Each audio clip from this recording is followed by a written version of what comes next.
Falenderon Zotin që e pash këtë ditë.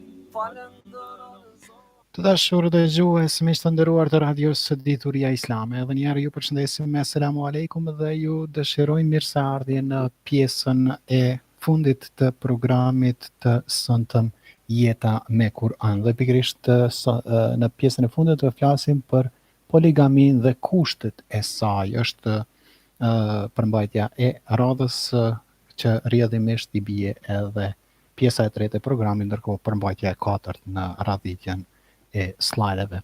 Të dashur miq, pa humbur kohë do të kalojmë fjalën tek doktori për të nisur me trajtimin e kësaj pjese të radhës në këtë emision. Faleminderit moderator, selamun aleikum, shikues të ndershëm, kudo që jeni, mirë se vini përsëri në pjesën e fundit të emisionit tonë Jeta me Kur'an. Pasi që i komentuam bazat dhe shkallët, rrugën dhe hartën e martesës, po që nga fillimi deri te drejtat bashkëtorë, po e tani jeta veç ka fillu, mirë po gjatë jetës tani lindin edhe probleme tjera. A ka zgjedhje sipas fesë islame për këtë çështje? Po ka zgjedhje. Prej problemeve, apo nuk është problem, po prej, domethënë, jeta që ka mundët me pru para dy qifteve, është çështja e poligamis, po, apo martesas me shumë gra. Martesas ma shumë se një grua. Çështja është shumë sensitive dhe mos keq kuptohet me këtu, po, diçka, po na vetëm po e komentojmë se si mundet më funksionu jeta me Kur'an dhe a ka në Kur'an zgjidhje për gjitha problemet. Përgjigjja është po. Që në fillim po them po. Poligamia, martesa më shumë se me një gru, esencën e ka në Kur'an. Në surët An-Nisa, kaptinën An-Nisa. Elhamdulillah, Al-Baqara, Al-Imran, An-Nisa, kaptina 4. Kaptina 4, po, këtu fillon do thotë kjo çështje, ku do ta lexoj përkthimin për shkak të kohës, si jemi vanu pak, ku Allahu xhaleshanuhu e bën me dije. Pasi që ajetet e para, kaptinën e Nisa, vëllezër dhe motra, kaptina Nisa është kaptina që i ka rujt gjitha të drejtat dhe dispozitat e grave. Për të drejtat e juaja, o vëllezër, motra, lexoni surën Nisa, lexoni surën Nur dhe lexoni surën Talaq, divorcit. Këtu i keni ato të drejtat e juaja që Kur'ani ju ka përmbledh. Drejtat e dytë gjykimit.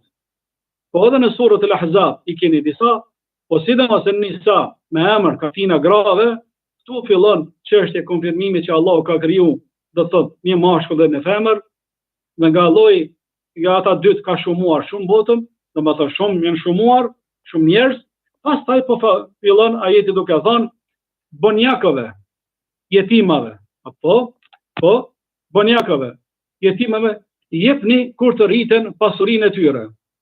Dhe mos e ndroni të pastërtin, mallin tuaj që e keni halal, më të ndytin me haramin që mundeni me vjell i madhit jetimit, dhe mos e hani pasurinë e tyre të përzier me pasurinë tuaj.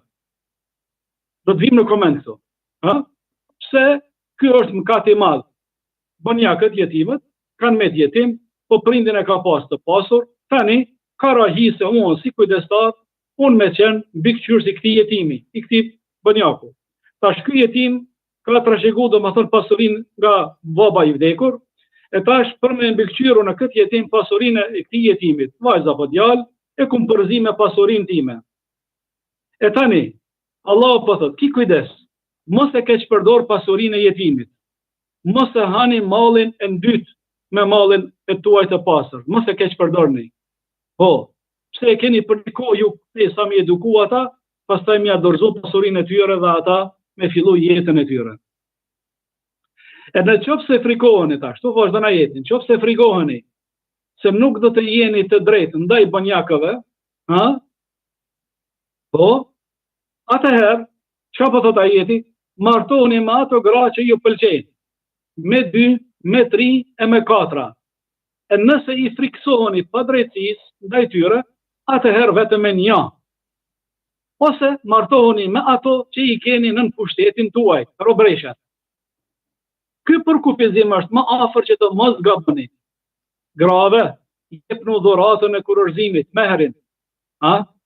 Në kohën e niqahit, jepnu me të mirë dhe me një jetë të mirë. Në qoftë se ato nga vullneti i tyre, nga vullneti i vet, ju falin diçka nga ajo, atëherë hani atë halal e me të mirë. Këto janë përkthimi bukfal tekstualisht i këtyre ajeteve që i lexojmë. Po vim në koment. Çka tham të jetimi? Esenca ku ka fillu? Tash ky burr që e ka marrë më kujdesuar për këtë jetim, ka qenë vajzë. E kjo vajza tani sa ka qenë jetime, po, edhe e pasur, e ka qyrë ky burr, po është interesuar në fillim për izat Zotit, pastaj ajo dal nga dal, turit, edhe është zhvilluar, është zbukuruar, e tash ky kujdestar, po lakmon mu martu me ato, po të cilin e ka halal. Mirë po, halal, ki po dërë me bo hile tani, po dërë me bo një lloj mashtrimi. Çka po dërë me bo? Po dërë me martu tash këtë jetime, shkaku i pasurisë dhe mos mi dha asajna meher. Mos mi dha asaj atë hak që ajo e meriton, që përmenda më herët. Në me thonë një jeti jo i mirë. Një jeti jo i mirë. Po, Allahu çka po thot? E mos mu hi po thot ju gjunah me ato jetime. Mos me hi ju mkat me ato jetime. Me ato që po doni kështu me vepru, leni ata, keni boll, shkoni martoni me 2, e me 3, e me 4. Edhe jepja në atyre hakun e tyre, në mos shko aty mu futë në gjuna. Prandaj këtu fillon ajo çështja, shkaku i zbritjes së këtij ajeti, si e tregon edhe Hazreti Aisha, shihni edhe në slide e keni këtu, po është pyet Aisha radhiyallahu anhu, transmeton Imam Buhariu, nga Urwa ibn Zubairi, sa i pas ka pyetur Aisha radhiyallahu anhu tezën e tij, Hazreti Aisha ka qenë tezja e Urwa ibn Zubair. Rreth këtij kuptimit ajetit që na folëm më herët, ajetit të surës An-Nisa, ajetin e jetimit. Po. Në qoftë se frikoni se nuk do të jeni të drejtë ndaj bonjakave, atëherë martoheni me ato gra që ju pëlqejnë me 2, e me 3, e me 4. Po tuto që mos i bësh zullum jetimit, le ato. Atë merr 2, 3, 4 është kufini. E nëse i frikoni pa drejtësisë. Aisha i ka thonë, çka ka thonë Aisha, shihni, gruaja e pejgamberit alayhis salam, ka thonë, o i biri motrës sime, kjo bonjake jetim është në kujdesin e kujdestarit të saj. Dhe ajo me pasurinë e saj që ka pas nga baba i vdekur, e ka përzier pasurinë e saj me pasurinë e kujdestarit. Dhe tani kujdestari lakmon dhe pëlqen bukurinë e saj dhe pasurinë e saj. Dhe në planifikon me u martua, por duke mos u sjell drejt me ta. Nuk ja jep asaj mehrin e duhur. I grave të tjera. E ky ajet i ka ndaluar ata nga ky veprim i shëmtuar dhe i padrejt, duke i urdhëruar që të largohen nga këto raste të bonjakave në mënyrë që mos i bëjnë zullum, dhe të martojnë gra tjera 2, 3, 4 sa të dojnë. Besoj që me këtë kristalizim të sebebën nuzul, shkaku i zbritjes së këtij ajeti, çuçi transmeton Hazreti Aisha, na tash e kuptojmë do të thotë që në esencë po është që na, edhe është këtu janë mendime, ka disa dietarë që kanë mendime tjera, por na besojmë që në esencë do të thotë është u martu me një. U martu me një. Për raste specifike, që do t'i përmendim, atëherë mund është me kalu të 2, të 3, edhe ma shumë, po si do të flasim më herët. Pak.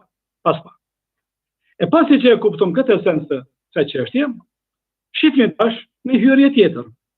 Kategoritë e burrave në karshi martesës. Kategoritë e burrave, shihni këtë slajdën sa e keni përpara sheriati islam, si ka kategorizuar burrat. Ka burra që martohen me 1 grua, ka burra që martohen me 2 gra, ka burra që martohen me 3 gra, ka burra që martohen me 4 gra, po ka që martojnë edhe kanë martu përpara me robresha. Janë shit robreshat në treg. Po, dhe ka lloj 6 që nuk martohen fare. Këta janë ato kategoritë e personave karshi martesës të karshi do të thotë të kësaj çështje që na po flasim. Do të thotë, tani kemi disa raste përpara. Poligamia, o vëllezër të ndershëm, ka qenë prezente në kadishullin arabik, ku ka zbrit Kur'ani. Poligamia ka qenë prezente, si kemi shpjeguar edhe javën që shkoi në perandorinë romake dhe indiane, të perandorinë romake sidomos, të robreshët. Perandoria romake ka ekzistuar edhe do të thotë të trojet e Shamit, Siris, Jordanit, po, edhe perandoria persiane. Prandaj ato traditë kanë kaluar edhe nga dishullin arabik, se hartat, emigrimi, po, kanë kaluar edhe kanë ardhur te arabt para islamit, para se më ardhë feja islame. Prandaj ka pas prej shokët pejgamberit alayhis salam, kur ka zbrit Kur'ani, që janë martu me 4 gra, me 5, me 8 dhe me 10. Kështu definon edhe Imam Buhariu. Po, e ata kur kanë pranu fenë islame, çka ka thënë pejgamberi alayhis salam? Nga ato 8 gratë shko zgjidhi 4, të tjerat divorcoi. Ati sahabiu tjetër i ka thonë, nga ato 10 gra shko zgjidhi 4, të tjerat divorcoi. Dhe kështu feja islame do thotë nuk ka ardhur me poligami për qiellit si bazament, si dispozit, po ka ardhur me rregullu këtë çështje që ka qenë jashtë kontrollit dhe do thotë janë bo shkelje të drejtave dhe se njeriu nuk mundet me i dal hakesh ti numrit madh të grave. E ka ardhur feja islame me rregullu këtë çështje e ky rast i poligamisë të jetimave tani ka qenë do thotë edhe shkak për zbritjen e këtij ajeti që mundet njeriu nëse don më martu me 1, me 2, me 3, me 4. Po obligative nuk është. Farz nuk është. Sepse na tani kur e bënim një diagnozim të gjendjes së burrave, po e pam që ka burra, po mjaftoi kanë me 1, po ka lloj burrave tjera që atyre duhen 2, ka lloj tjetër burrave, meshkujve që duhen 3, ka lloj 4, po edhe kur ka qenë tregu atë i robreshave që janë shit, si kanë qitar disa filmat e sultanit, po disa seriale të Turqisë, domethënë, po atë ka qenë tradit. Jo që feja i ka pru ata, po perandoritë e huaja kanë pas tradit, e ka ardhur feja islame edhe skleverin me luftuar. Me hekë edhe skleverin dhe shqyqur Zoti sot dhe asaj ditë edhe Kombet e Bashkuara dhe ligjet Kombet Bashkuara sot edhe nuk guzon me pas skleveri, edhe nuk ka me stadione, vetëm disa vende të larta të Afrikës, domethënë dikun në përfshatra, kam dëgjuar, nuk i kam të verifikuara, që ende aty këtu funksionon tregu i skleverisë, domethënë shitjes së grave. Si në atë format, apo si në atë metodë si ka qenë përpara. Do të thotë, shiten meshkujt, shiten gratë, sikurse çka që në historia amerikane e dinë fort mirë, po se amerikan që kanë ardhur, migruar tek kanë qenë me prindër e tyre sklever, pastaj është abroguar ligji i skleverisë dhe sot asaj dite do të thotë nuk ekziston. E feja islame ka ardhur me luftu skleverin. Edhe gjithmonë gjynat e fesë islame, për shembull, kefarat i thënë gjuhën arabe, dëm shpërblimet, kush mbyt dikon, kush gjatë Ramazanit bën ndonjë gabim, po, ka marrëdhënie seksuale me gruan gjatë Ramazanit, po, kur dikush bën gabime tjera, po, ai duhet mas pari një herë me shku me lëshuan, me liruan një sklever, një rob prej Zot Zotit. Numër 1, obligohet lirim, me shku me ble, dhe me tha ati, ti e i lirë prej Zot Zotit.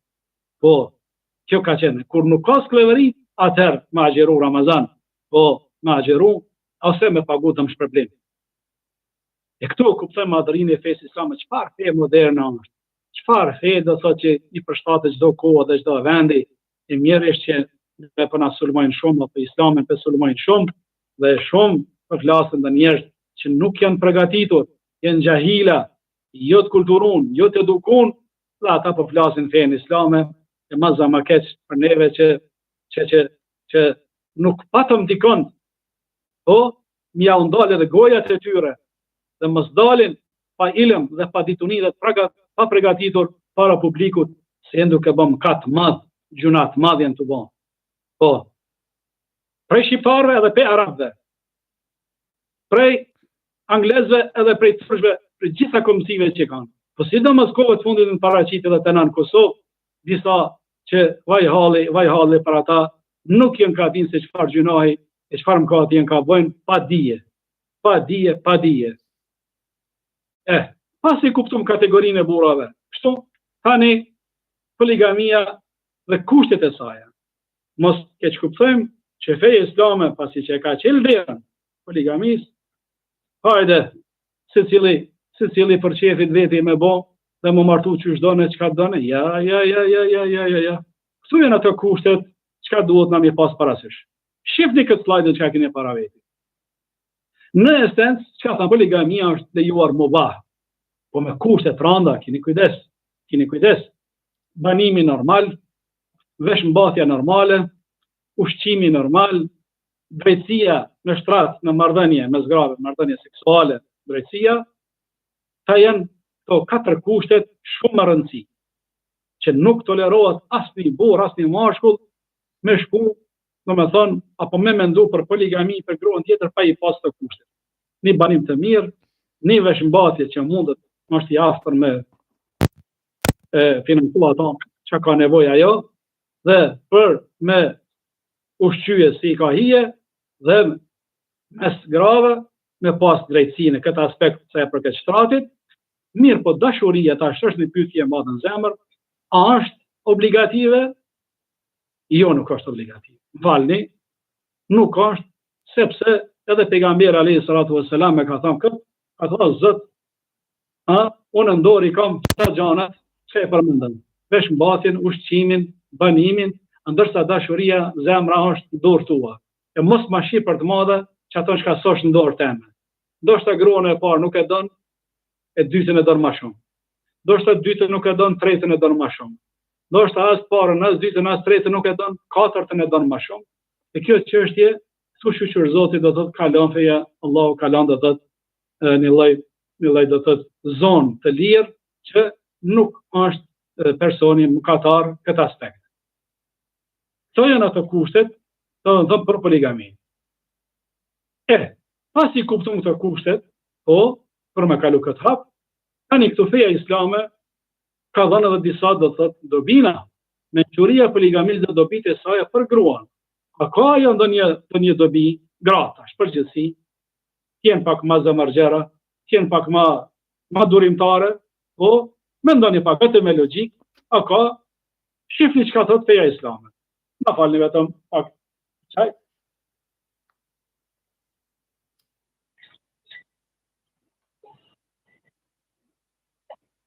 Dobit e saja janë të mëdha. Do me thënë dobit e poligamis për gruan. Vizioni islam ka parasysh interesin e gjitha grave. Mos harroni njerë. Nuk mendon ato për një grua 2, po mendon në tërësi. Islami ka ndaluar zinan dhe prostitucionin. Prandaj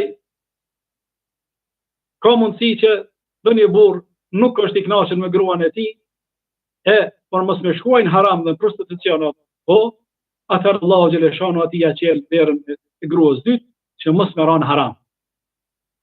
Ka mundësi që gruaja të jetë e sëmurë parë, të jetë sterile, të jetë e moshuar, po atëherë për mos me ran këtë kuptim dhe konfrontim, po apo në divorc me lëshu krejt, feja islame i ka dhënë si zgjidhje, po për gruan tjetër. Jep liri atyre grave të cilat dëdhërojnë netet e saja, apo netet e tyre, netet e saja grave tjera. Për nëse i ka 2 gra, 3 gra. Po, këtu, na jona thot, burit thot unë jam me zone, sante nuk jam në qef, po, shko të gruaja tjetër. I jep mundësi do thot që asaj grua që e ka rendin e saj, që duhet më sjell me rend dhe me drejtësi, po, ajo do thot të dhuroj të drejtën e saj, gruas tjetër, po dhe burit ja mundësoj në me thonë të drejtën me gruan tjetër. Mundëson martesin e grave veje dhe të pamartuara. Sa është numri grave të pamartuara sot në botë, në Arabi, e të na, apo grave dhe thot veje që ka jenë, të lëshuara, të divorcuara, numri është i madhë. Nuk posedoj statistika tani, nuk kam, por numri grave është në rritje sipër, do thotë çka edhe në lindjen e natalitet, po sidomos në Indonezi, në Malezi, po dhe disa vende arabe, prandaj është një disbalans mes grave dhe burrave dhe shoqërisë në aspektin social. Këtu tani ndërhyn feja islame që do të thotë me pas një lloj baraspeshimi me kushte. Mos harroni, po flasim me kushte, po flasim me kondita, jo në mënyrë paushale, sikurse neve çish po na kushtojnë më inkuadruar Bashkimin Evropian me kushte dhe me kondita, pa i përmbush këto kushte, pa i ngrit të kriteret vjetësore, të luftimit korrupsionit, të kontrabandës, të trafikimit me njerëz, kushte që apo lypen ata, nuk guxon më fut. Edhe këtu në poligami nuk guxon më fut çdo kush pa i plotësuar ato kushte.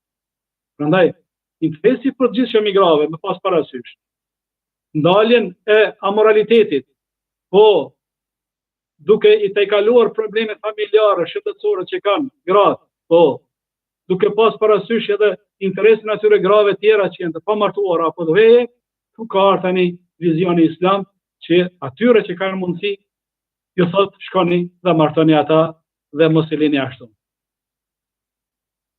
Këto ishin disa anë pozitive për gruan. Ndërsa poligamia dhe dobit e saj për burra, për meshkuj, çka tham, ajo ruan mashkullin prej haramit, ka burra që kanë aftësi fizike ma shumë dhe nuk mjaftojnë me një grua, ka shumë asnjë raste, nuk është koha tani mi përmend këtu, po ka shumë asnjë raste në botën arabe edhe tek ne, edhe në botë të përgjithësi. E para është gruaja parë ndoshta jo e sjellshme me burrin, e ka gjuhën e gjatë, ndoshta edhe e abuzon burrin fizikisht, sillet keq fizikisht, çush kemi raste në botën arabe edhe te na, po besabes, edhe gratë i rrehin burrat, japin kakaresha sabah në akşam, edhe burri zgjidon tiu me vë, ka sa raste, e tash ti edhe ju ka bë jeta bajat ndoshta me këtë grup e parë, i ka rahise që ashtu, ndoshta çka e gjon dashurin dhe rahatin me gruan tjetër, ka në disa dobit shumë janë logjikshme. Po mes keq kuptohemi, me kushte dhe kondita të rënda, në raste specifike, do thot, kjo është ai filozofia e poligamis, do thot, në fenë islame, sipas Kuranit. I përmendën disa të mira për për gruan, disa anë pozitive për burrin, e tani disa anë pozitive për shoqërinë.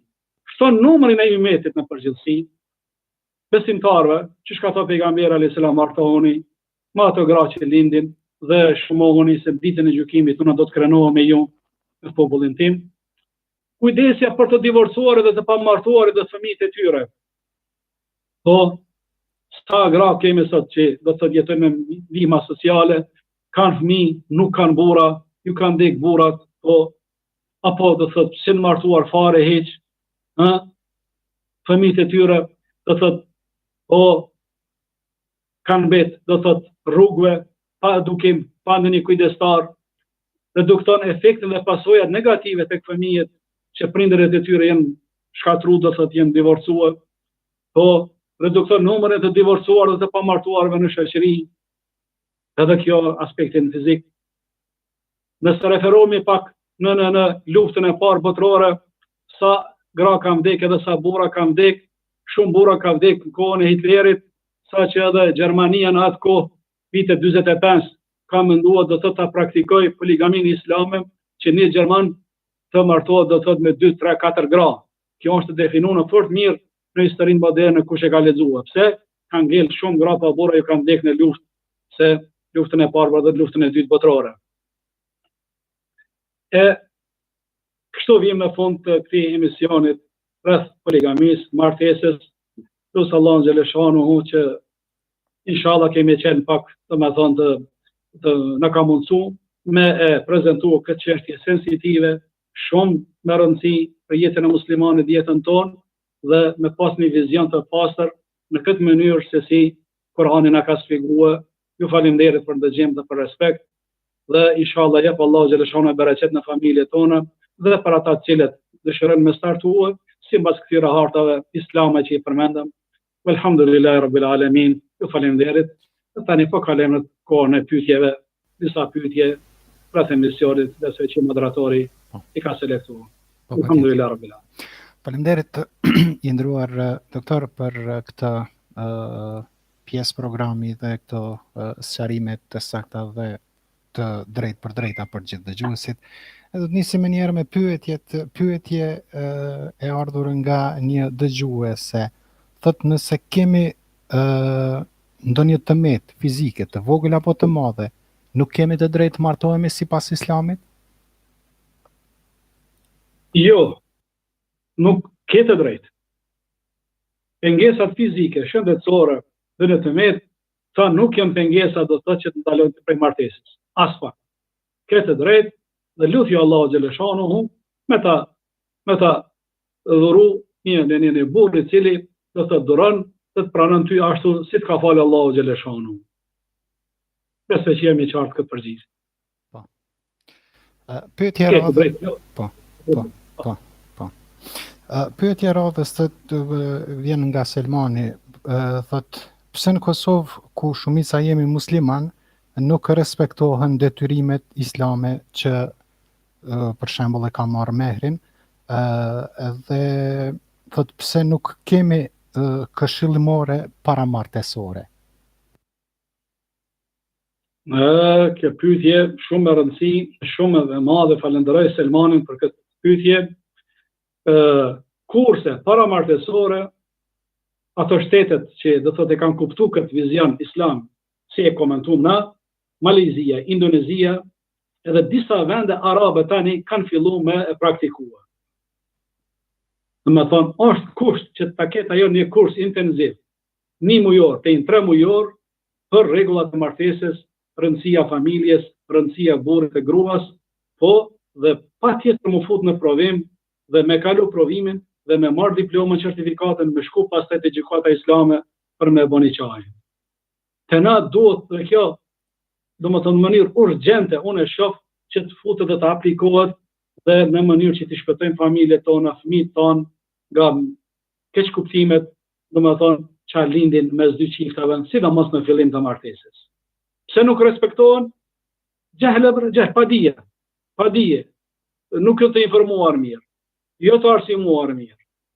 Po, nuk kanë lexuar, edhe ndoshta edhe kanë mjaftuar të me thashë thane, me ndim, me të ndëgjime, nuk ka pas ndoshta edhe një lloj komenti kështu të gjerë, e gjatë, domethënë me këto pika si e shpjegumra shumë shpejt sonte do të thotë, e për çfarë arsye edhe nuk respektohen. Po nuk ka vlerë as burri as gruaja, të drejtat e njëri tjetrit din shumë, domethënë nuk i din. E kjo është një mungesë e madhe.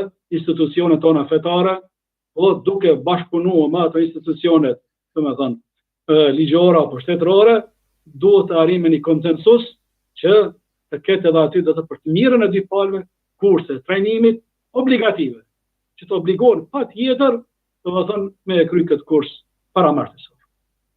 Po. Pyetja radhës vjen kështu. Thuhet për Muhamedin alayhis salam zotri i njerëzimit. Si mund ta dëshmojmë sot, si mund të dëshmohet kjo në botën moderne? Kjo në botën moderne ka dimensione tjera, apo kuptohet në këtë mënyrë. Kur them zotëria e gjithë pejgamberëve, është vule e gjithë pejgamberëve. Ka paku i gjithë pejgamberëve. Do të thotë, kjo është pejgamber i fundit dhe nuk ka pejgamber pas tij. Nuk ka më ardhi kush nga ana Allahu xhaleshanuhu i zgjedhur për predikim të ri hetar. Kur them zotëria i pejgamberëve, është më i miri dhe më i dashuri i Allahu xhaleshanuhu me tekste kuranore dhe me hadithe profetike. Bili, unë kam një studim, dhe nëse na mundsohet rasti, është një libër dhe një profesor doktor Hoxh, dietar i madh, me pas rastin me punu së bashku në Universitetin e Medinës, e ka një libër 100 virtyte, pse pejgamberi alayhis salam po është më i miri pejgamberëve, zotëria e pejgamberëve. 100 shkaqe. Prandaj sonte nuk është koha me tregu këto 100 shkaqe, por në këtë aspekt, në kohën moderne, më thënë për besimtarët islam, kështu kuptohet. Ndërsa për jo besimtar apo për intelektual të tjerë, ndoshta ata do të thotë kanë ndoshta probleme psiqike me kuptu këtë aspekt, sepse terminologjitë fetare apo kultura, niveli i kulturës fetare nuk është ata sa duhet, dhe më për këtë arsye thotë kush është ai, më thon zotëriu. Jo, ajo është zotëriu i ynë, është njeriu më i mirë, më i moralshëm, më i devotshëm, më i dashuri, më i përsosuri, më i sinqerti, më i bukuri, sallallahu alaihi wasallam. Prandaj, në këtë aspekt, ajo është do të thonë Sayyidul Mursalin, zotëriu i të dërguarve, wa Sayyidul Awwalin wal Akhirin, zotëriu i të parëve dhe të mbrëmve. Po. Wa khayra rusulillahi ajma'in, edhe më i miri këtë pejgamberëve, me deklarata dhe dëshmi të Allahu xhallahu shanu.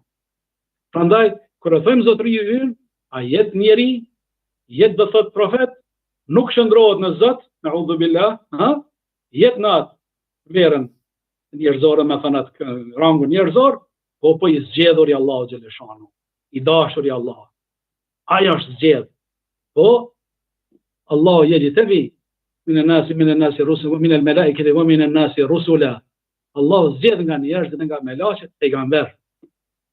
Pejgamber zgjedh. Më thonë me shpallje. Me shpallje. Besoj që isha i qartë, shumë pika shkurtra këtë çështje.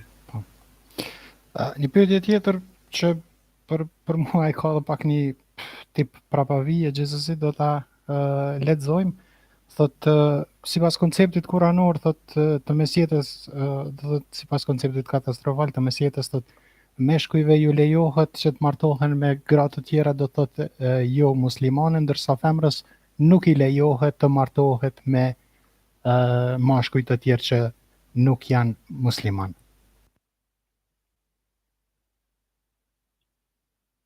Po, faleminderit për këtë pyetje dhe njerë pyet si pa marrë parasysh kush është. Këto janë që ka thash dispozita fetare, dispozita koranore.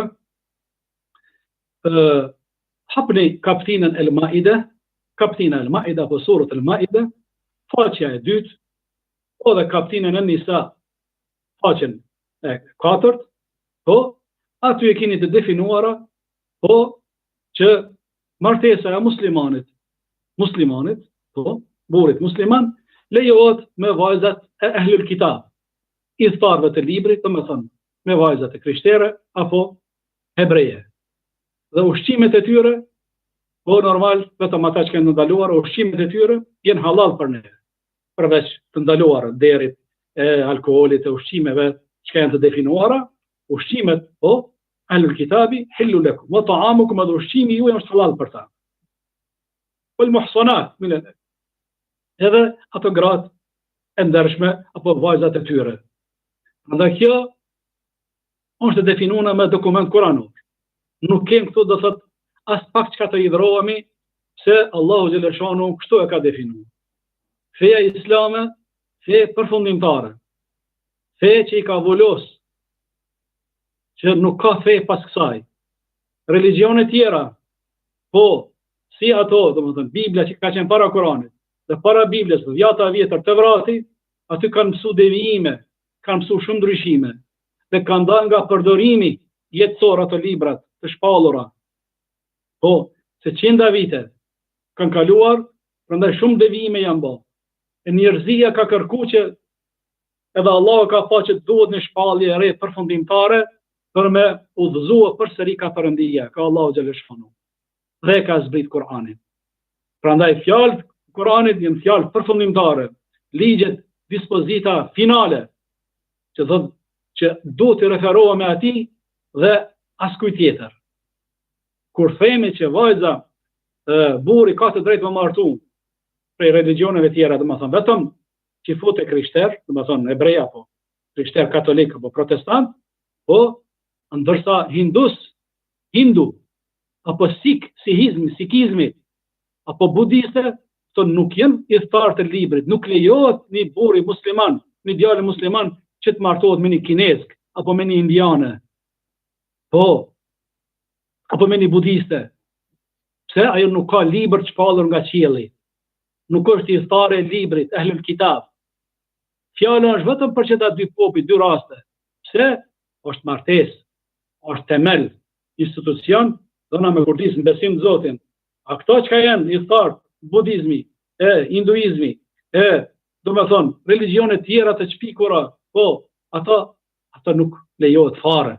Edhe ata që janë ateiste, që nuk besojnë fare, do me thonë, janë me doktrinat të ndryshme, edhe me ato shumë rrezik me u martue, sepse nuk kurdiset institucioni familjar në të bazat që ndoshta që ka i komentu ma herët.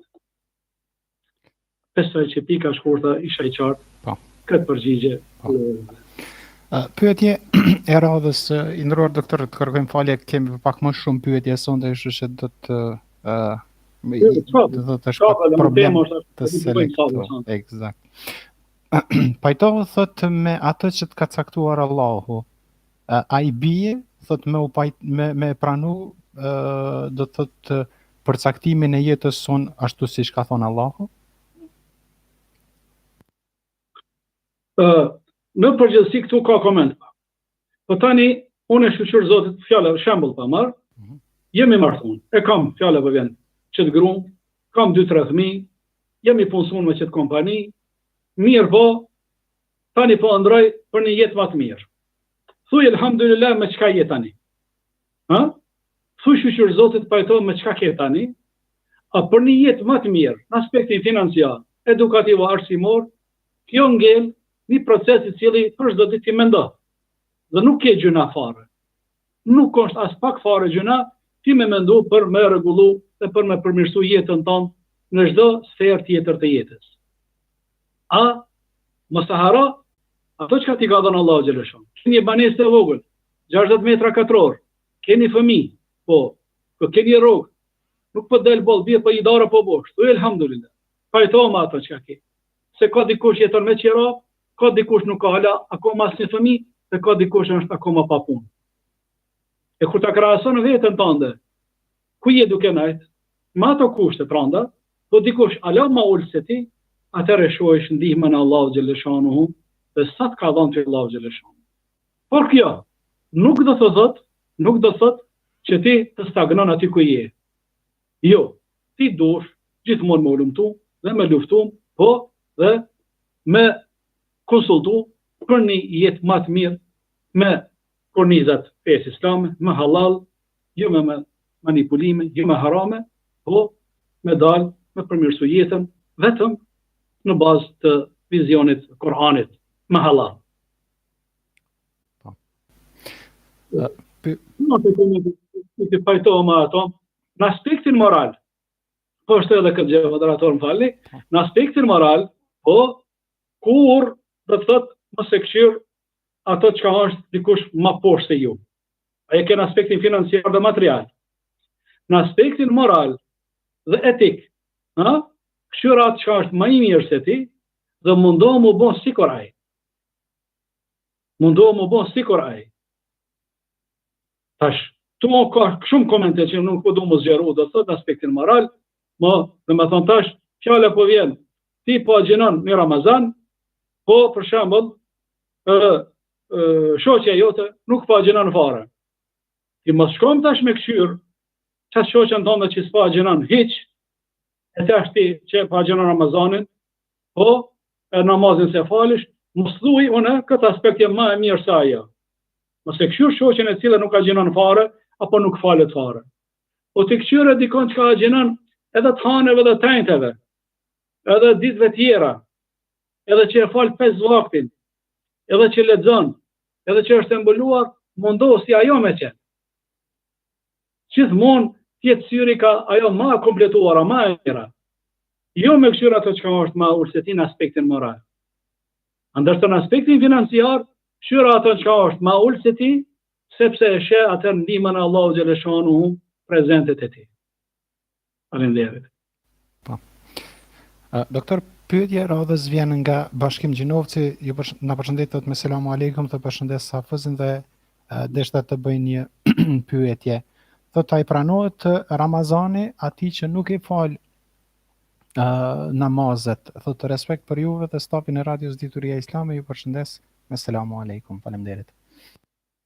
Faleminderit shumë për pyetjet dhe për interesimin. Me izin Zotit Gjeleshani i pranohet Ramazani edhe pse nuk i fal namazet. Edhe pse nuk e fal taravin, por Ramazani i pranohet. Pse po thëm i pranohet? Se në Kur'an përshkruan ai çka bën një vepër të mirë, sa grimca atomit, sa e vogël më kon, ka me pa ditën e Kiametit. Dhe ai çka bën keq, sa më që ajo vepra e keqe e vogël, ka me pa ditën e Kiametit. Prandaj fenë islame, çfarë krediti bën, çka ti investon, çato ke me gjetë. Ke investuar në bankën tënde fesë islame me Ramazan, çato ke me gjetë ditën e Kiametit. Ke depozitua agjerimin, çfarë depozit ke me gjetë atje. Nuk e ke depozituar në bankën e fesë islame namazin, ato s'ke çka lyp. Ç'problem. Nuk e ke depozituar bankën e fesë islame, fjala po vjen, fjalën e mirë, sadakan, burnin, gjymërtllëkun, po s'ke çka lypish. Nëse i ke depozituar këto çështje në këtë jetë, po ke qenë burr mirë, ke qenë dorë dhënës, ke qenë gjymërt, ke qenë me gojë të mirë, me një fjalë të mirë, ke bo pajtime, i ke najt gati xhamijes, po e ke mbulu trupin tënd, oj motra, apo oj vija jeme, po çka ke bë, çata ke me gjetë. Shumë e qartë në Koranin këtë formulë, sa që nuk ka vend aty do thot për me tyshu as pak. Unë nuk pajtoj me disa shok dhe kolegët e mi, ndoshta janë shumë ekstrem, apo ndoshta ka asa raste që nëse nuk fal namaz, s'ke çka më Ramazan. Jo, nuk është. Se pendal këtë njeri ti prej shpërblimet. Ja ka qelë Zoti Gjeleshanu zemrën për agjerim. Allahu ka bullën në xhenet inshallah. Po për namaz, se ka qelë shpirtin? Allah se ka bën asit. Se me hinë xhenet ka shumë dyrë. Dera namazit, dera e Ramazanit, dera haxhillëkut, dera e xihadit luftës, dera e zeqatit, prandaj ka shumë dyrë. E kush i punon krejt ata veprat, më thonë, atër ka me hi në për krejt ata dyrë, ka cila derë dan. Po, kush e ka vetëm derën e agjerimit, atër ka me prit ajo derë dhe se ti vjen koha me hi që se dera në xhenet. Shumë e qartë është kjo, prandaj Allahu ka volli e boftë atyre të cilëve do të agjerojnë, po e inshallah edhe udhëzohen me fal namazin dhe e plotësojnë këtë fe ashtu si e don Allahu xhaleshon. Çka të bëni?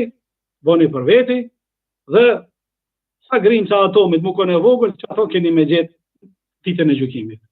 Besoj që isha i qartë këtë përgjigje. Po, shpresoj që po. Prap pyetja radhës që vjen nga Bashkim Gjinovci, thotë një pyetje të cila mendoj që duhet flasim me orë të tëra, megjithatë ndoshta do ta bëjmë një përmbledhje. Thotë si të mbrohemi nga mëkati ose nga gjunahi. Si të mbrohemi nga mëkati, nga gjunahi. Shumë shkurt po i vi kësaj mesele pyetësit të ndershëm, po çat moment që të këputët wireless ju të Zoti Gjeleshanu, qatë moment që të këputët wireless internet ju të Allah Gjeleshanu e kjaru Zotin, ti edhe une, që kemi fillu më rasën gjinahe. Sa ta kemi lidhjen shpirtërore, unë shpreja ashtu në wireless e internet, sa ta kemi lidhjen shpirtërore me Allah Gjeleshanu, shfallën gjinahe s'keme ra. E këshilloj vetën edhe tyje, mos u bën prej aty në gafilin, aty në gafil, mos u bën gafil, edhe turqit për përdorë për kjo fjallë arabë, mos të huto prej Allahu Gjeleshanu. Po, ta ke gjithmonë mendje Allahu Gjeleshanu, mendon pozitivisht për Allahu Gjeleshanu, po mendon mirë për Allahu Gjeleshanu, që ka me t'i falë gjinahet, ka me dasht, e ka me ta mundësu, inshallah, dhe një jetë matë mirë tyje, familjes tonë dhe fëmijëve tu, inshallah tyje dhe muë, inshallah nga kjo jetë kur dhe dalim, me letësim, e pas mundje, pa të lashe, gjithmonë kur rrim që shtë me mendimet mira pozitive, inshallah, shejtani s'ka pun me tyje, as me mu. E ma qatë momente, kur na këputemi e Allahu Gjeleshanu, atër fillojnë vezveset, fillojnë dyshimet, fillojnë mendimet e këqia, fillojnë dhe të dhe këputja e shpresës dhe i mytit për Allahu Gjeleshanu, atër shejtani qështu fillojnë dhe më të gjytë me kate, shtin depresion, shtin presion, po atër dhe ka të rakin, po ka të komorin, shko atje, shko këtu, e që shtu shejtani është i meqemaj. shejtani është i mençur shumë. Nëse je profesor doktor, e ki shejtanin profesor doktor. Nëse je moderator, e ki shejtanin moderator. Nëse je bujk, e ki shejtanin në rangun e bujkut. Nëse je furtar, rangun e furtarit. Mekanik, rangun e mekanikut. Ti shtin vezveset në krye bre, që s'ta merr mendja bre. Për që ato mallku ai mallkumi, Allahu xhaleshano e mallkofte largofte dhe pineve. Çfarë niveli tje? Çashtu ta mush kryt me vezvese. Çashtu ta përzin kryt e tronin o kofsh politikan. Tylli çfarë mendimi, po të korrupsionit, të mbytjes e inatit e çon shkas bjen. Je profesor doktor, po hafuz darit menën, po si të thush, thot shejtani ti je më i mirë, ti je më i Zoti e ti kështu, e kështu të fut në xhenem, hetë edhe bëhet shkaktar me të arrit menën tënde. Po je tregtar, tash ti ngry vezveset se si ti me manipulu me tregun, se si ti me rrit çmimet, se si ti me aprish kontratën e këtina, se si ti me marr tenderin e këtina, o të fut lugave be kasta mërmendja.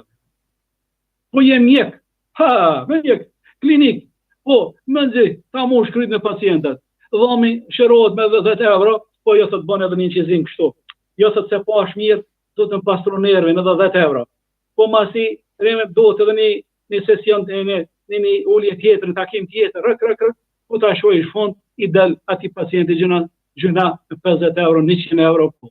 Do me ta bo një orë, ngoj, dhëmbe, mëse me gjithë një orë mesatarë, me shmim, po që u përshtatet nivelit të jetës tonë atje, po shkon kë mendon, me lloj hile, me lloj mendima në këtë, vetëm qysh me grabit, dhe qysh me kursy, qysh me shfrytzuat pacient. Runa zot, e këtu ka feja islame, sistemi jetës, ta kontrollon jetën. Na komentu marët, shtrat po të kontrollon, bre, nevojtore, më falni, bre, qysh me hi po të kontrollon, po të mëson qysh me hi me qëfar ka me djath, me koma në shmajt, e qysh me pastruat, qysh me ngranë buk, e shtrat që fole më herë. Jetë, sistem. Pe të lumë të lumë që e respektën këtë feje, ku ko për ata që jenë larë. Besoj që ishe i qarë të përgjigje për bashkimin. Një pyetje e radhës, doktor, thot kështu, në shtetet demokratike ka ligje sekulariste, thot siç është në Kosovë, Shqipëri, Maqedoni, ka ligje për familjen dhe nuk mund të zbatohet shariati. Si duhet thot realizuar në ato, do të thot në ato vende normat shariatike? Shqibre, ti i dashur, apo i dashur, kush e ka pyet këtë pyetje? S'ka emër. Me këto komente tona, jetën në Koran, këtë emision të bereqetshëm inshallah, po nuk po thrasi me ndryshu shtetin. To ligjeratat, apo këto këshilla, to udhëzimet akademike, fetare, koranore, fillojnë nga individi. Prandaj, nëse jeti individ i thjesht, një banor i thjesht, si une, ti e ki për obligim familjen tënde me praktiku këtë shariat. Ti e obliguar shtëpin tënde, vetë personalitetin tënd me praktiku këto bazat e shariatit. Dhe nuk obligosh me dalë në shoqëri dhe me bo kredina, dhe me bo demonstrata, dhe me mu publikua, me bo trazira, po du shariat. Kush është në nivel të ministrisë dhe qeverisë, ai obligohet me këto këshilla, duke u këshillua të gjithë dhe të rangut lartë të udhëheqësave qeveritarve, ata që kanë në forcë qeverinë apo pushtetin, po, ka shtet edhe pushtet, e shtetit dhe rregulla, po pushtet ata cilat i kurdisin këta ligjet, ata kanë për obligim të thot me mendu nëse dëshirojnë për një jetë mirë. Ashtu si po lyp shariati. Prandaj, diskursi fetar, të fjalë do thot se cili e merr atë sipas rangut të tij, ku Allahu ja ka qitë. Nëse je baba i thjesht, te obligohesh në ato mundësitë e tua, rrethanat e tua. Nëse je një nën anvise, domethënë që edukohesh për fëmijët, ti me ato mundësitë e tua në shtëpi, e praktikosh shariatin, çka po flas. Po nëse je mësues apo mësuese në shkollë tani, me ato mundësitë e tua ti e praktikon këtë shariatin, duke i mësuar nxënësat që mos gënjejnë, mos mashtrojnë, vinë pastër, vinë të edukueshëm, vinë do thotë mos të shkatrojnë bankat, mos të shkatrojnë karikat, po mos ta hodhin ushqimin, po le ti prejnë thonjt, le ti lajnë dhëmbët, i mëson këtë gjanat primare, esenciale, thesë dhe edhe nuk ka nevojë me thonë që do thot me shariate, me islamin, mi frigu ata. Po ti e prezanton atë bukurinë islame me këtë fjalë, me këto këshilla. Po nëse je tash mësuesës, çfarë është arsimtar, je çka? Mjek, punon në sallat operative mjekësore, po, edhe aty. Po, çka ka pengesë nëse ti e merr gërshanj dhe briskun me bismillah para se me bë operacion?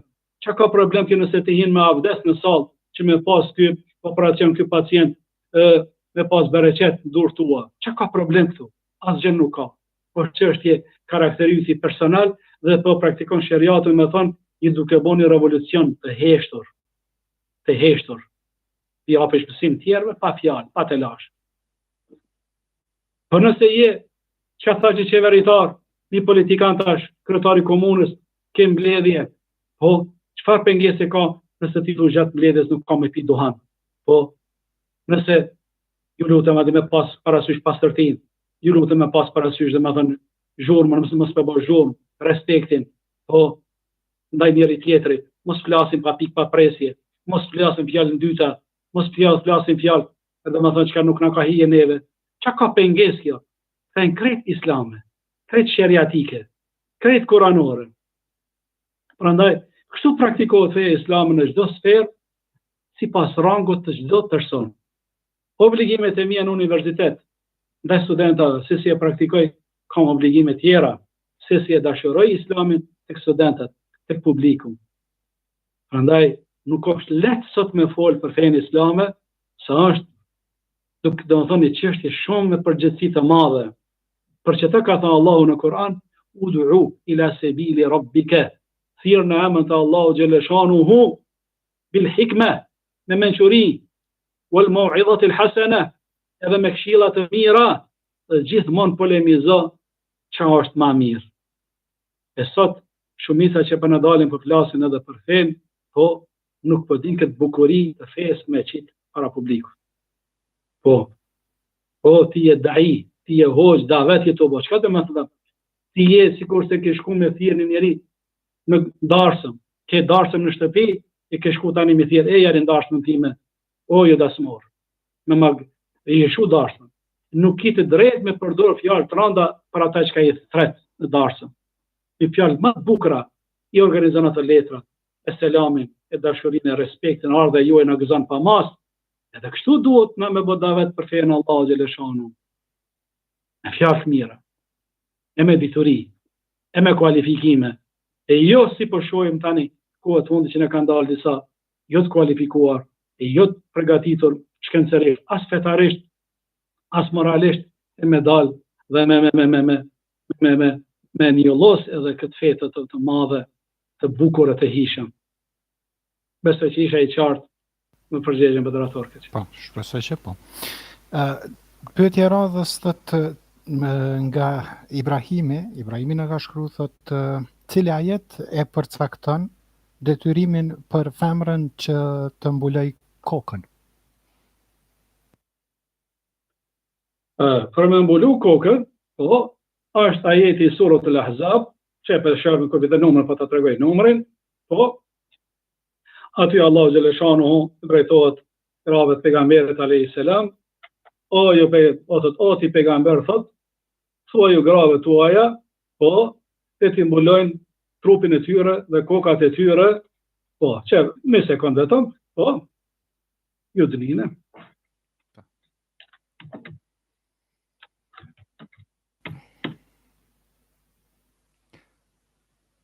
Po ndërkohë të dashur dëgjues, ju jeni duke ndjekur drejt për së drejti emisionin Jeta me Kur'an dhe jemi në transmetim të drejt për drejt, do thotë në radio, në Facebook dhe në YouTube, dhe kështu po vazhdojmë të marrim, do thotë në pjesën e tretë të programit jemi me pyetjet tuaja, ka pyetje të shumta të cilat po vazhdojmë radhazi ti lexojmë dhe ti japim përgjigje me doktorin.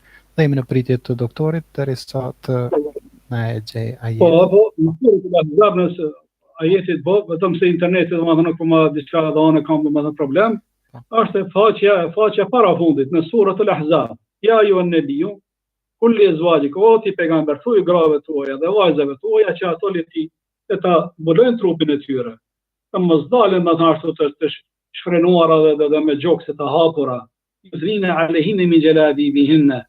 Dhalike edna yu'rafna fala yu'dhain. Po. Prandaj që edhe më thonë numrit i tregojmë më poshtë, kjo është në kapitullin Al-Ahzab. Pastaj në suratul Nur, po, aty edhe përmendet ajeti 30 dhe 31, faqen e dytë, suratul Nur, po, që thotë Allahu xhaleshanu thuaj edhe besimtarëve që le t'i mbulojnë pjesë e turshme të trupit të tyre dhe le t'i ruajnë sytë e tyre, do thotë nga haramet, nga mos shikimi, do të thonë higjinis tjetër, përveç se prindërve, vëllezërve që lejohen aty shkruan.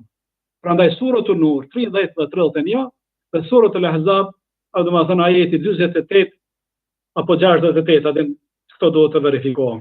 Këto janë ato vende.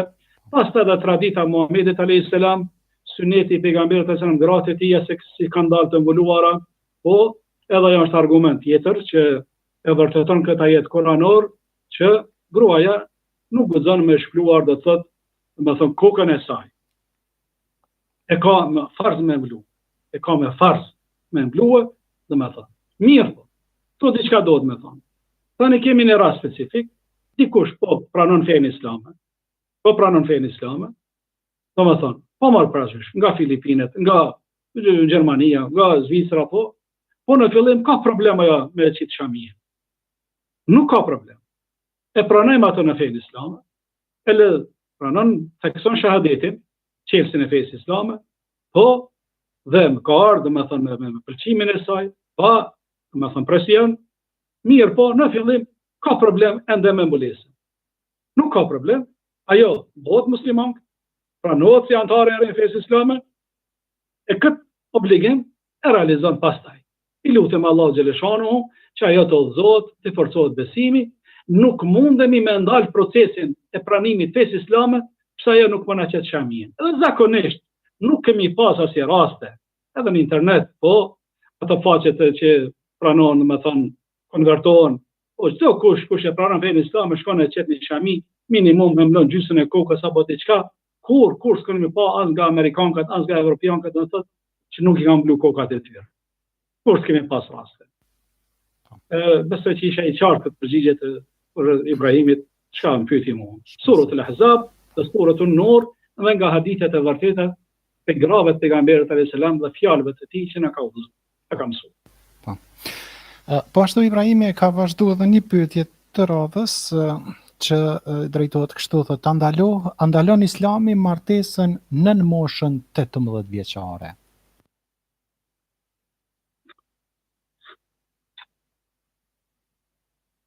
Sa i përket kësaj çështjeje, fenë islame, në ato momente kur futet djali apo vajza moshën madhore në pubertet, e kjo çështje ka dallim pi vendit, sidomos vendet aziatike, vendet të më thonë arabe, gadishullin arabik, ku temperatura ndikon më herët që fëmijët, po vajzat apo djemt të futen, më thonë, në pubertet, kjo gjë është praktikuar gjatë tërë historisë njerëzore.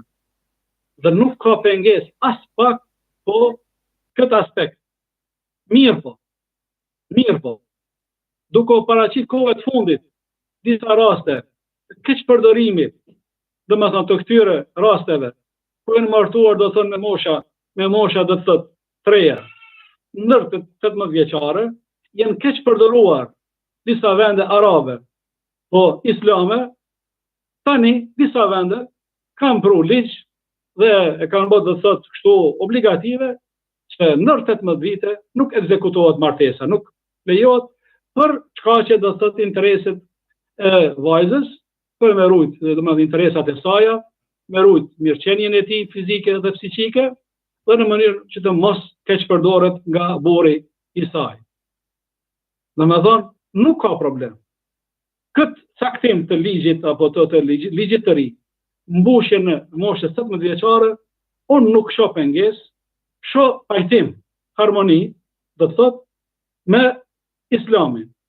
Vajzat tona, fëmijët tonë, sidomos në kohën kur po jetojmë, Dhe po ballafaqohemi me kriza globale, të sfida globale të ndryshme, ku pjekja e trurit dhe e vetdijes nuk është në nivel, ala truni i saj si punon mirë, ala do thotë ajo nuk din se si mi procesu çështjet, po konsekwencat e martesës, për të mirën e saj, mirë është ato me prit, edhe pse ajo herët është zhvilluar dhe është gati për martesë 14 vjet, 15, 16, mundemi me banua për të mirën e saj, derisa ajo të bëhet vetdijshme më e mirë, e pastaj me martu.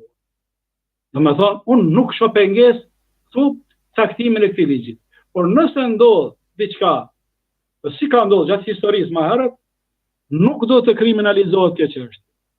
Nuk do të ndalohet kjo çështje, se nëse dikush ka gabu, s'do me thonë që të tjerë të gabojnë. Nëse një ka keq përdor këtë të mitur, po, tjerë nuk e bëjnë ata.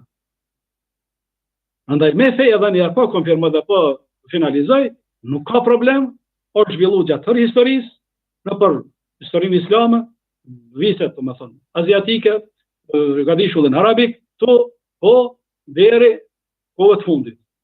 E tani, shumica e vendeve, kanë qitë këtë ligjë, të thotë, duke ecë me ligjet, të më thonë, paralel me ligjet demokratike botërore, nuk ka pengesë.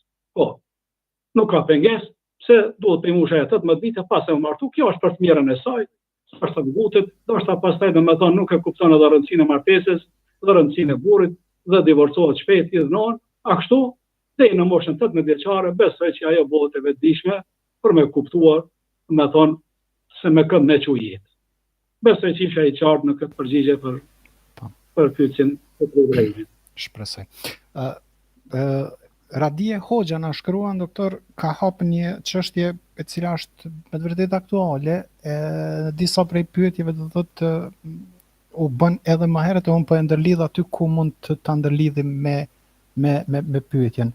Thotë, kam frikë se pas karantinimit mund të thellohen raportet mes çifteve pikërisht për shkak të komunikimit të dhunshëm mes vete. E falenderojmë se jushën Radie për pyetjen dhe inkuadrimin e saj në emisionin ton, po tash ka mundësi që mos lajmet e fundit nga Shtetet e Bashkuara të Amerikës sipas CNN-it janë që dhuna familjare është në nivel shkaku i karantimit apo karantinës.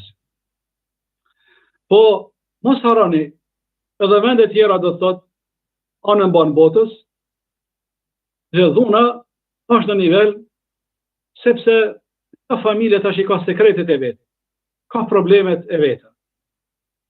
E ka sekretet nuk janë publike për ne, nuk e dim ne, që kanë.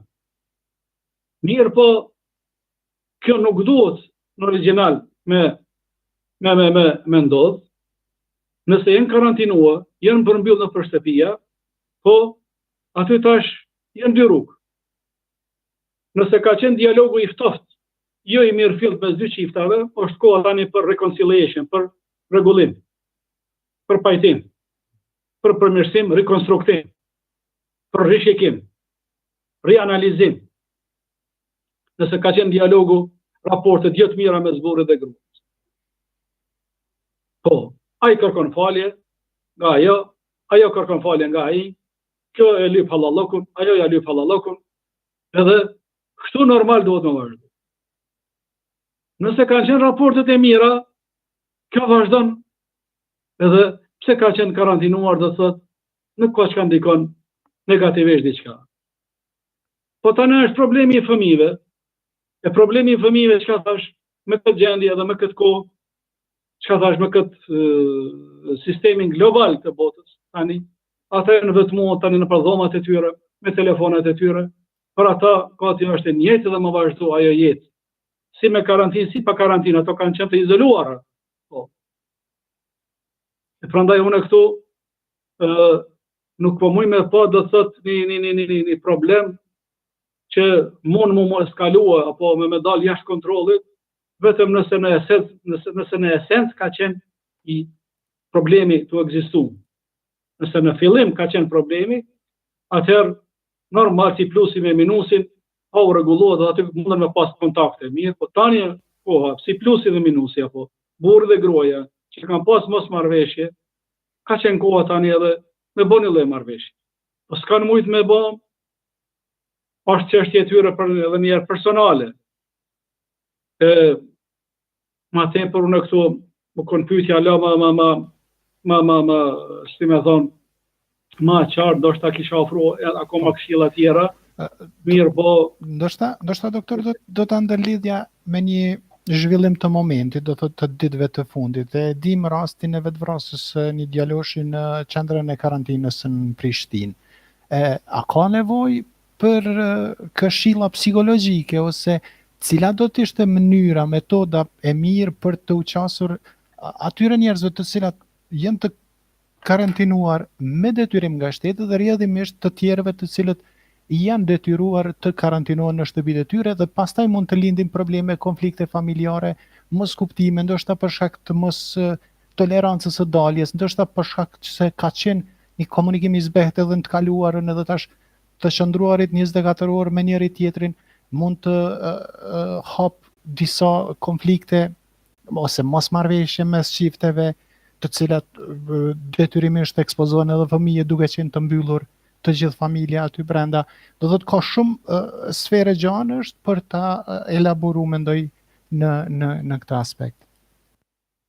Ashtu moderatorën pajtohem me ty, plotësisht njerë urdhrat qeveritare duhet të praktikohen, duhet të zbatohen. Aty nuk kemi dyshim. Dhe këto janë për të mirën e popullit tonë.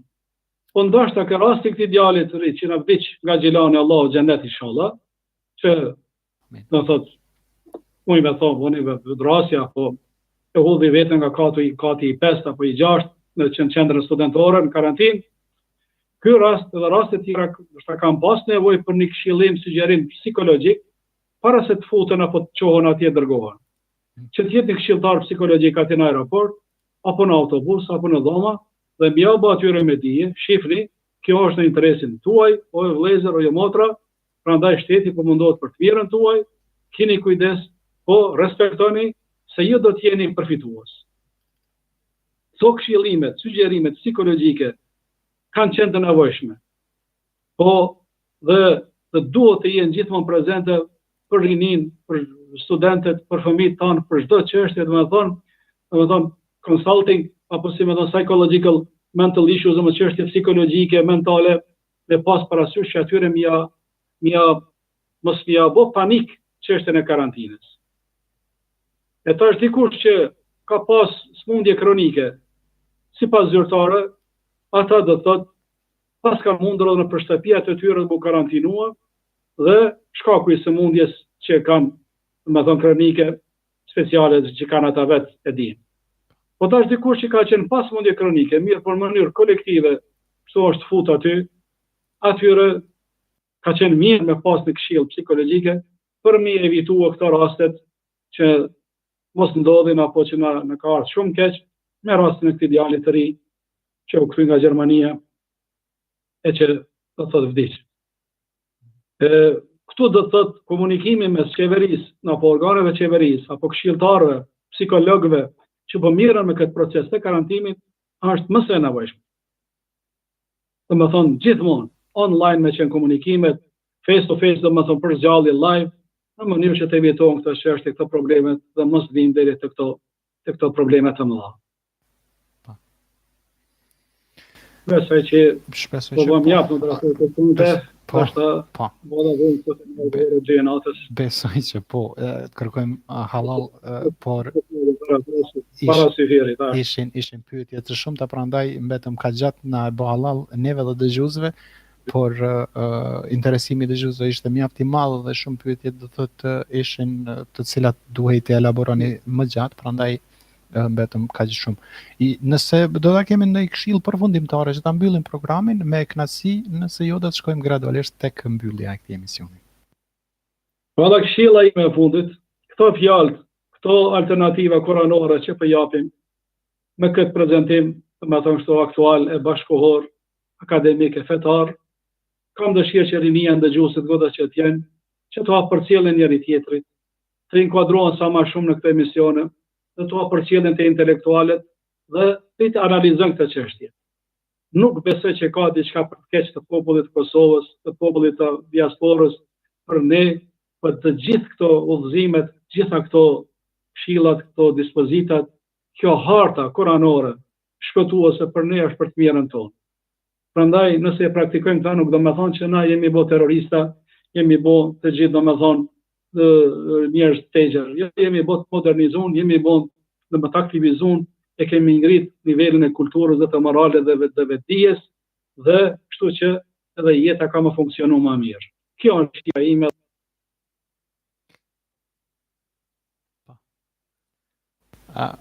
Me sa duket, në fund na e prishi prapë pardon, e kemi një shkëputje, sistemi është nga njerë problematik, gjithsesi.